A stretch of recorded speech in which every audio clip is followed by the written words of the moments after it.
फिर से वही गुस्सा, फिर से वही बदले की आग धधकी हुई नजर आई नरेश मीणा के हाल ही में दिए गए बयानों में। मौका था देव नारायण जी के मेले का, लेकिन उसको भी राजनीतिक अखाड़ा बना दिया नरेश मीणा के बयानों ने। क्या वाकई में इस तरह से ले पाएंगे नरेश मीणा धन्ना सेठों से बदला? क्या वाकई में विधानसभा पहुंचकर ओम बिरला और शांति धारीवाल से लड़ पाएंगे नरेश मीणा?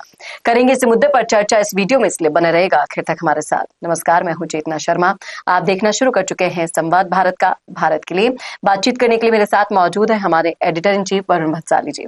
तो वरुण सर, क्या लगता है कि जिस तरीके से नरेश मीणा ने वो अपने बयान दिए, भाषण दिए, उसमें लग रहा था ऐसा कि अभी तक वो चिंगारी सुलग रही है दिल के किसी कोने में, जहां पर एक बार नहीं, दो बार नहीं, तीन तीन बार चुनाव लड़ने के बाद वो हार गए इन धन्ना सेठों से, और अब भी लगातार लोगों से यही अपील कर रहे हैं कि सचिन पायलट को मुख्यमंत्री बनने से रोका धारीवाल ने।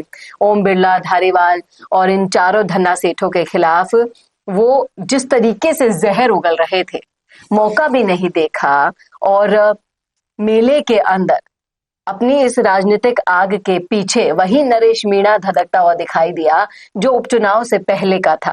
क्या लगता है कि इस तरह से नरेश मीणा बाजी मार पाएंगे?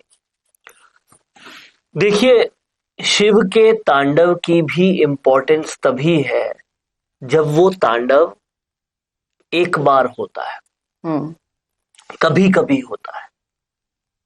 तभी भगवान शिव शंकर के गुस्से से लोग डरे, जब वो सदियों में एक बार हुआ।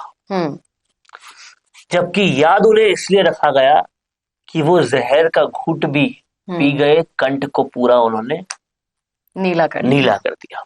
अब समझना ये पड़ेगा कि धारीवाल ने अगर पायलट के साथ गलत किया तो प्रथम दृष्टिया तो गुस्सा पायलट को आना चाहिए ना।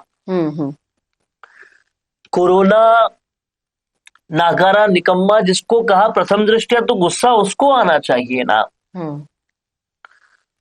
इतना सब कुछ हो जाने के बावजूद सबको आपके खिलाफ करना, होटलों में आपके खिलाफ ले जाना, आपकी पूरी राजनीति तबाह करने की हर पॉसिबल कोशिश करना, गुस्सा तो सबसे ज्यादा सचिन पायलट को आना चाहिए ना।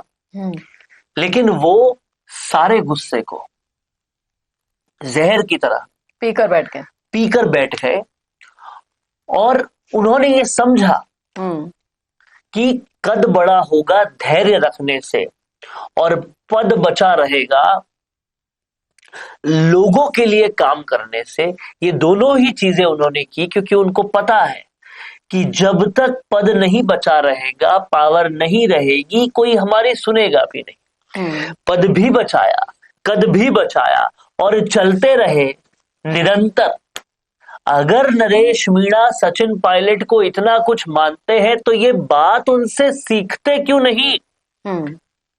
ये बात समझते क्यों नहीं कि धारीवाल ने अगर बस में भरकर आपको मुख्यमंत्री बनाए जाने वाली मीटिंग से सबको ले गए, विरोध कर दिया आपका, तो आपको सबसे ज्यादा गुस्सा आना चाहिए। वो आदमी तो शांत बैठा है और शांत बैठकर काम से जवाब दे रहा है, काम से जवाब देता जा रहा है, और ऐसा जवाब दिया कि अब प्रियंका गांधी, राहुल गांधी, सोनिया गांधी, पूर्व मुख्यमंत्री गहलोत को पूछ ही नहीं रहे, केवल उनको पूछ रहे हैं जवाब देने के तरीके, काम करने के तरीके, गुस्सा पीने के तरीके, धैर्य दिखाने के तरीके। सचिन पायलट से कोई इतना मानते हैं तो उनसे सीखते क्यों नहीं? और सचिन पायलट का बदला नरेश मीणा लेंगे, इसका क्या सेंस? देखिए, सचिन पायलट से प्यार करते हैं नरेश मीणा, उनकी इज्जत करते हैं नरेश मीणा।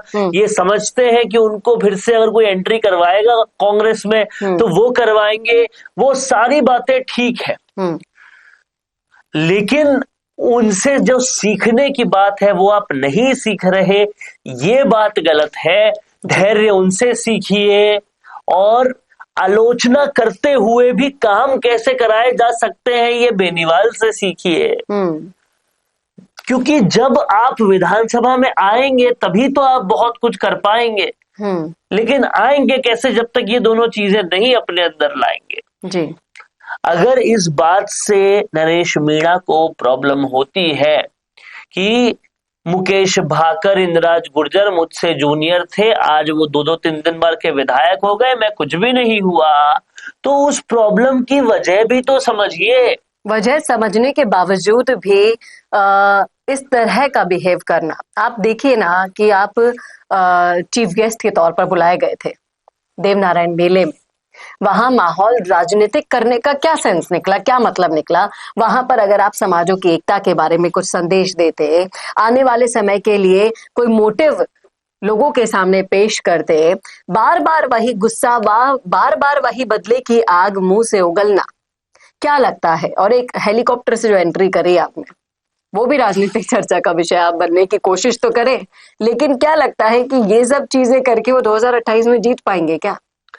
देखिए, हार की हैट्रिक लगाने के बाद देखिए, सबसे पहले तो अगर वो पूछ रहे हैं क्यों मुझे मिली मात, तो वजह है आप नहीं रह पाते अपनी बात पर।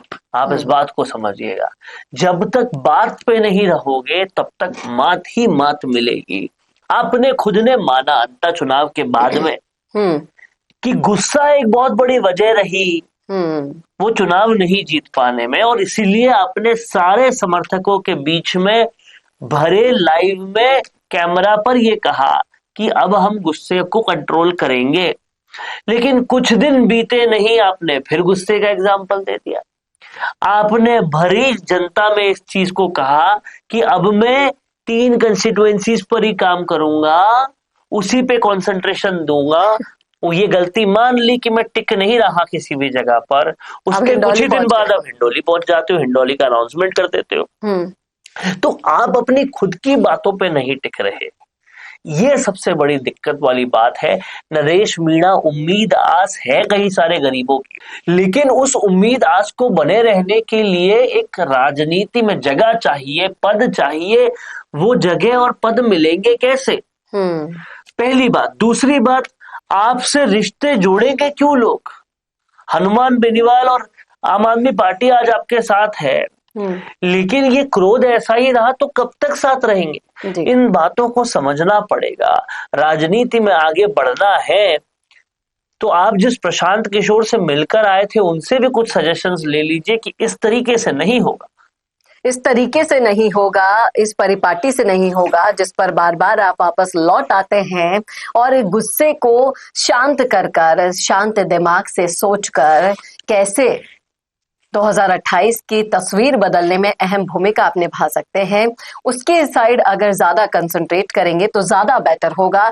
4 धन्ना सेठों से आपकी जो पर्सनल लड़ाई है, उसे लड़ने में जनता का क्या फायदा है, ये तो सोच लीजिए। आप बार बार उस बदले से जनता आपको क्यों सपोर्ट करेगी?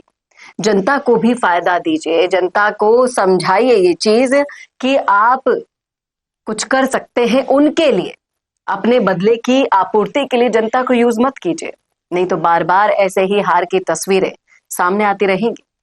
क्या कहते हैं आप इस मुद्दे पर? रखिएगा राय कमेंट बॉक्स में। कैसा लगा वीडियो ये बताना ना भूलेगा, और ऐसे वीडियोस के लिए देखते रहिए संवाद भारत का, भारत के लिए। नमस्कार। सच बताओ, इंस्टाग्राम पे डेली पोस्ट करते लेकिन फिर भी रिजल्ट 0 ही रहता है ना?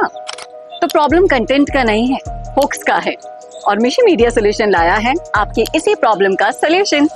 क्योंकि हम बनाते हैं बॉलीवुड हुक रील्स जो इमोशंस को हिट करे, और एआई हुक रील्स जो एल्गोरिदम को समझकर काम करे। तो रील्स सिर्फ देखी नहीं जाती, याद भी रखी जाती। तो अपनी इंस्टाग्राम ग्रोथ को लेकर सीरियस होना तो अभी कॉल लगाओ स्क्रीन पर दिए गए नंबर पर मिशी मीडिया सोल्यूशंस को। तो वायरल सोचो, स्मार्ट बनो, और अभी रील्स बनवाओ मिशी मीडिया सोल्यूशन से।